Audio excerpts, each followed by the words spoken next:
And hello, everybody. So, today we are now going to finish Southeast Asia and talk about the final empire I'm going to get into, and that is the Sukhothai Empire, or the Sukhothai Empire, which existed from 1238 to 1438. So, 200 years on the button. Again, not a ton of resources here, but what do we know?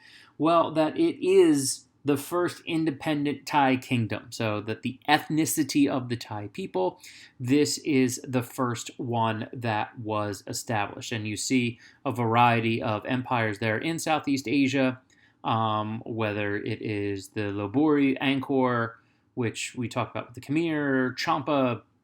And so we have some records that point to the founder being the man in the statue, King Si Inthrathit, in 1238, and that he actually ruled from 1238 to 1270. That's a pretty impressive run.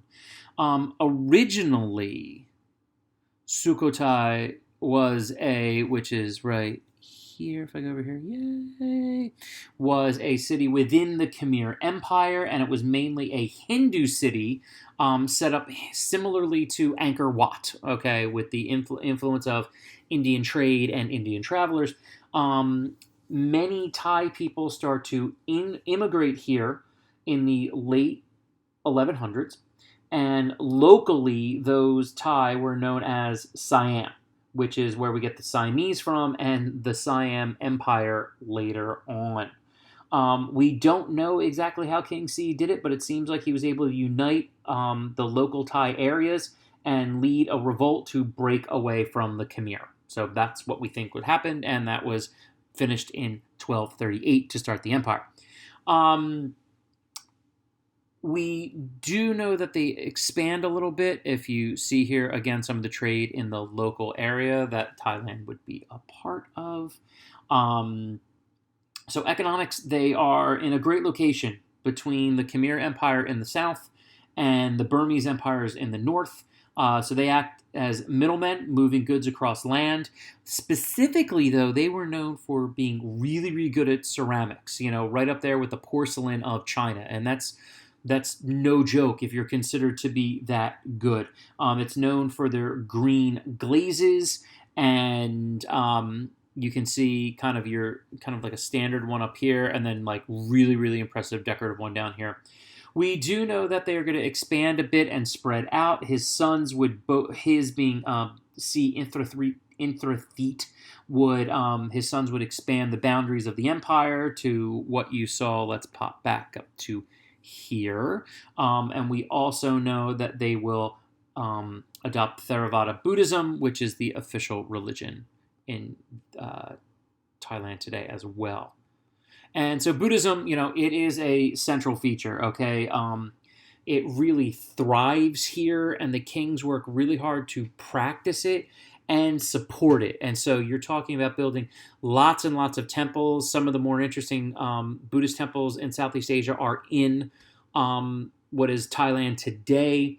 And they also, it really develops as a key part of their art movement. The Buddha is almost constantly depicted. The paintings of him are known for like their grace and elegance, and a little bit different than the rest of Southeast Asia.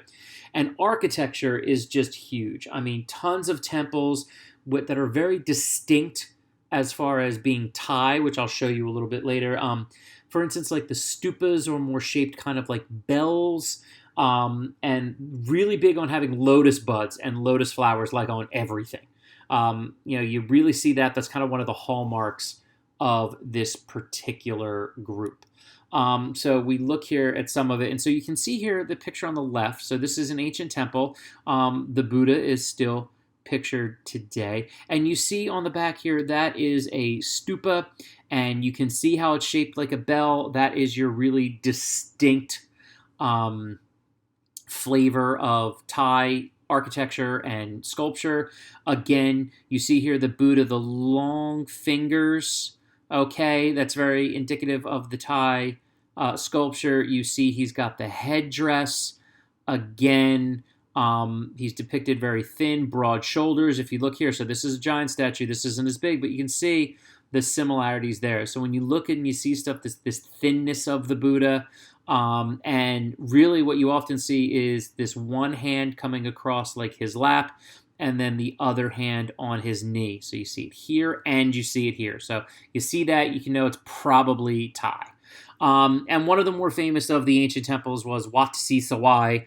As you can see here, again, the bell-shaped stupas, very, very dedicated. It's got some lotus flower designs on the top. That's what this architecture is all about. And so when we look at the legacy and the fall of the Sukhothai, they don't last a long time. The key thing is the first independent kingdom, and this idea there will be successor kingdoms because they don't last that long. I'll explain how they finally get taken over. But this idea of the independent Thai people having an empire.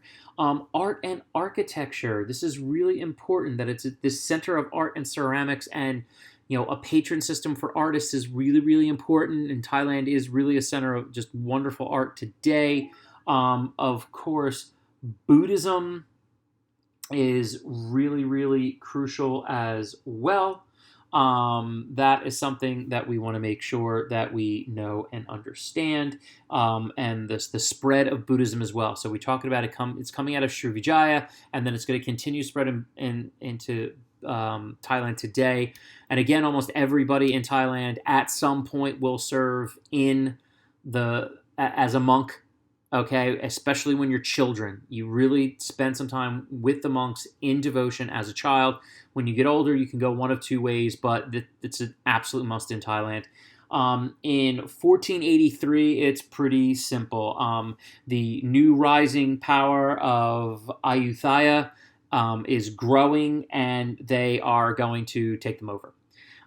What's left of the Sukhothai will move to this new growing center in what will become Thailand, Bangkok, which of course one of the larger cities in the world today, and a center of trade in Southeast Asia as well. But interesting empire, sets the basis. We're going to talk about other empires in this region as we move on. But you got to talk about the first one who gets it all established, okay? So, a short one today, guys, just introducing this area to you. But again, as you can see, Southeast Asia, really, really involved. Lots of different things going on, and a really unique area that I'm happy that I get to teach about. Okay? All right, guys. I'll see you soon. Take care.